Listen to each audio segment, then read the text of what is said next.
Sir आपने बताया कि 3 दिन तक बिना खाना बिना पानी के आप लोग ऑपरेशंस। पानी था जो वाटर हाँ बॉटल के मतलब साथ बहुत कम था सर, वो लिमिटेड था, वही जो कर रहे वाइट थे कैप के सर। साथ पानी एंड था। फायर फाइट भी चल रही है। 3 दिन तक जवान आपके साथ में लगे हुए हैं सर, आप भी लगे हुए हैं। मतलब ऐसी क्या चीज़ है सर कि जो इंडियन आर्मी के जवान को, ऑफिसर्स को मोटिवेट करती है उस लड़ाई के लिए, मतलब जहाँ उसको पता है कि वो एक अननोन टेरिटरी में लड़ रहा है एंड जिंदा रहेगा या नहीं रहेगा, मतलब उसका भी नहीं पता है सर। देखिए, बहुत से लोगों में शायद ये भावना होगी कि फौज या फौजी या जवान देश के लिए लड़ता है। हाँ, देश के लिए लड़ता है, लेकिन ऑन ग्राउंड उस वक्त जब फायर चल रहा है, जवान पलटन की इज्जत के लिए लड़ता है। नियरेस्ट सब 4 राजनीफ, सर 21 पैरा, सर 19 राजनीफ, नहीं सब छोड़ेंगे नहीं। जवान पलटन की इज्जत के लिए लड़ता है। जब पलटन की इज्जत के लिए लड़ता है तो आर्मी के लिए लड़ता है, आर्मी के लिए लड़ता है तो देश के लिए लड़ता है। सो बिगेस्ट मोटिवेशन फैक्टर जो है ना जवान के लिए, वो पलटन की इज्जत है। मैं आपको एक छोटा सा इंसिडेंट बताता हूँ। 1984 की बात है। मैं सेकंड लेफ्टिनेंट था, 1983 की मिशन है। तो शुरू में सिक्किम में पोस्टेड थे। तो हवलदार टू नैब सूबेदार का प्रमोशन कार्डर का टेस्ट था। तो ये जो हवलदार अभी उनमें से कौन कौन नैब सूबेदार बनेंगे, तो उनके टेस्ट होते हैं। जो non commission officer junior commission officer बनेंगे।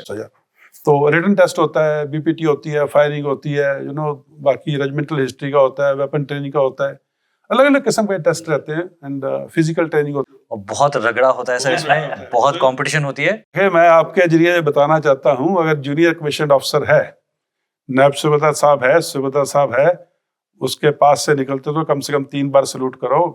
आसान नहीं है सूबेदार साहब बनना, नायब सूबेदार साहब बनना आसान नहीं है। हर रैंक के ऊपर टेस्ट होता है, हर रैंक के ऊपर आपको टेस्ट किया जाता है।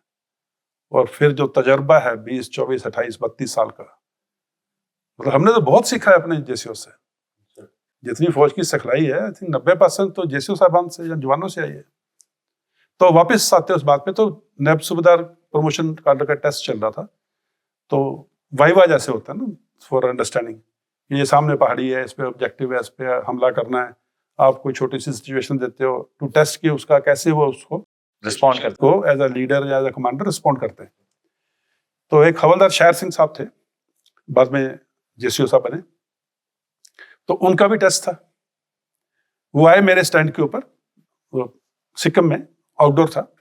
तो मैंने उनको बोला, मैं कहा शायर साहब, वो अल्फा कंपनी के थे, तो मैंने कहा शायर साहब हुक्म मिला कि पलटन इस ऑब्जेक्टिव पे हमला करेगी।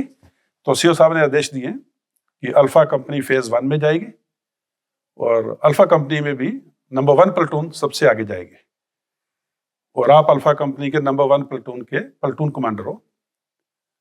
और जब आपने ये आदेश अपनी प्लेटून को दिए, तो एक जवान बोलता है कि साहब हमेशा ही अल्फा कंपनी लीडिंग में जाती है, हमेशा ही नंबर 1 प्लेटून सबसे आगे जाती है।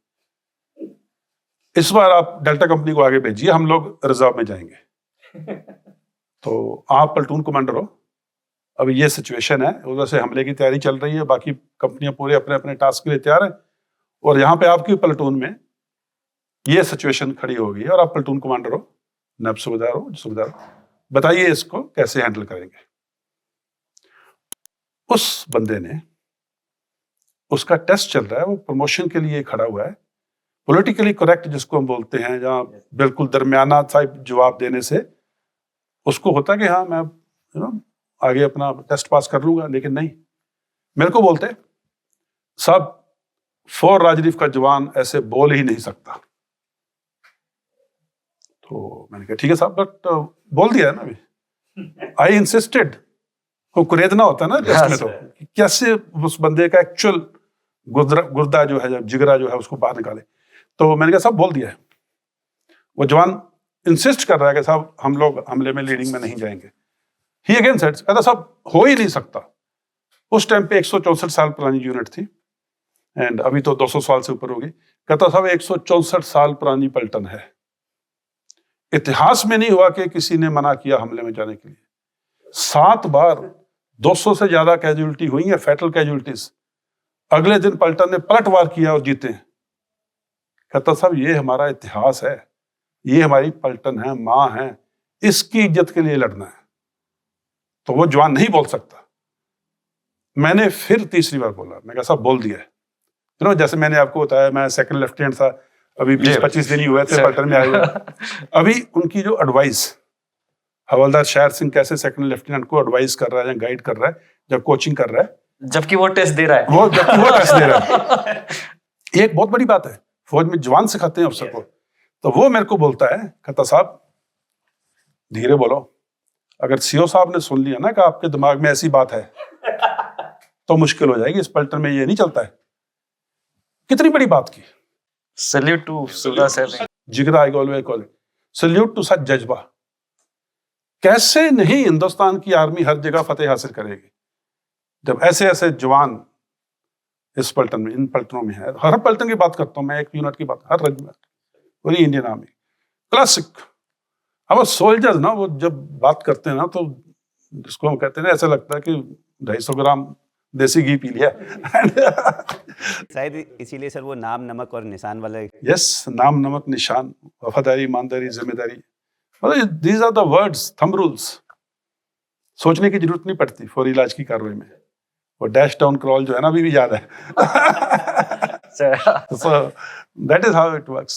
It's wonderful. सर बात से ही ध्यान आया सर, आपके बुक में और एक मेंशन है सर कि आपके सीईओ ने एक्चुअली आपको कुछ एडवाइस दिया था which was very close to your heart. जी हाँ, जैसे मैंने आपको बोला ना, जवान तो आपको सिखाते हैं। अभी उस टाइम के हवलदार शायर साहब ने मेरे को एडवाइस किया, मेरे को गाइड किया। तो सीओ साहब के साथ जो पहली इंटरव्यू थी ना, फर्स्ट इंटरव्यू, नॉर्मली जैसे होता है, welcome this that, this is your new family, अभी आपका परिवार है, ये अच्छे।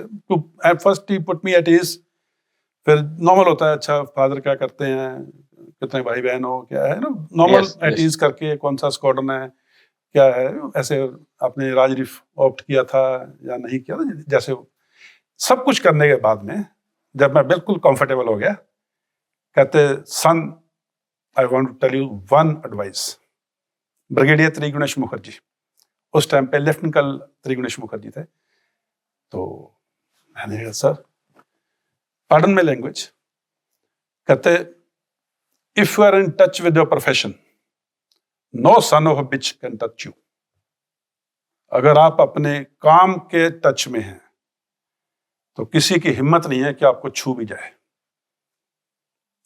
This advice given more than 40 years ago is still holding good. जो भी करना है उसमें बेस्ट होना है, कोई क्वेश्चन नहीं है कि आप जो काम करने निकले हो उसमें कोई कॉम्प्रोमाइजेबल इश्यूज हैं। नो, आई थिंक सर ये सभी जगह एप्लीकेबल है, हर जगह सर, हर प्रोफेशन में। और मैं कहता हूं, मैंने घर बनाया, किसी चीज पे कॉम्प्रोमाइज नहीं किया। बहुत अच्छा बना है सर। सो एडवाइस ब्रिगेडियर मुखर्जी की उस टाइम की, जब घर भी बना रहा हूं तो बहुत से लोग बोलते हैं सर ये नहीं, ये कर लो सर, ये ऐसे नहीं, ऐसे कर लो, ऐसा नथिंग डूइंग। जो भी करना है शिद्दत से करना है, जो भी करना है दिल से करना है। क्योंकि ठीक है, सक्सेस हो नहीं हो उसके रीजंस हो सकते हैं, लेकिन आपकी जो इनपुट है, आपकी जो शिद्दत, आपका जो जिगरा है, आपकी जो मेहनत, आपकी जो काम करने की एक जुर्रत है, उसमें कमी नहीं होनी चाहिए। कल को ये नहीं बोल दे कि वो टाइनी के कारण यार वो ये हो गया। नो, हाँ बोले ठीक है कुछ हुआ, लेकिन यार फलाने जवान ने दिल से काम किया, सूबेदार साहब ने पूरी अपनी पूरा जोर लगा दिया। जब लेसन लर्न आते हैं ना हमारे, उसमें ये नहीं आना चाहिए कि फला ने ये गड़बड़ की इसलिए ये हुआ। नो, वो बहुत जरूरी है। इतिहास जब गवाह बैठता है ना तो बहुत सी परतें खुलती हैं। फिर उन परतों में सिर्फ हिम्मत का नाम आना चाहिए, बुजदिली का नहीं। बहुत जरूरी है, क्योंकि इतिहास किसी को माफ नहीं करता।